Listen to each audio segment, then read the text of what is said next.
सभापती प्रथमतः आपल्या सर्व बंधू बहिणी सर्वांना माझा नमस्कार। मॅडम, एक महिला शक्ती म्हणून नारीशक्ती तुम्ही पण आहात, मी सुद्धा आहे। आपल्या पाटण तालुक्यातील महिलांच्या सुरक्षितेसाठी एक काय तुमचा म्हणजे असेल भूमिका, रोल काय असेल?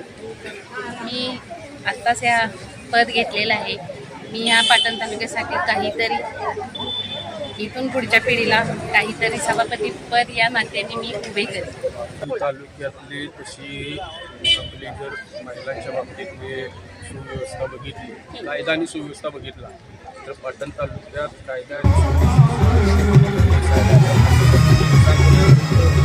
उपाय कायदा आणि सुव्यवस्था चांगल्या पद्धतीने या ठिकाणी आपण पाटण तालुक्यामध्ये चालू आहे। कायदा रक्षणचा कुठले सगळे डिपार्टमेंट असतील डिपार्टमेंट कायदा सुव्यवस्था चांगल्या पद्धतीने या ठिकाणी राबवलेला आहे। बरोबर आहे। पाटण तालुक्यात एक तगडा वाघ असताना पाटण तालुक्याच्या महिलांना काहीच भीती नाही असं म्हटलं तरी काही, कारण आजचे पालकमंत्री वाघ आहेत। एकदा वाघांच्या घरी वाघ आला होता, बागल्यामध्ये वाघ गेला होता, त्यावेळी आम्ही बातमी लावली होती तसं वाघाकडे वाघ आला।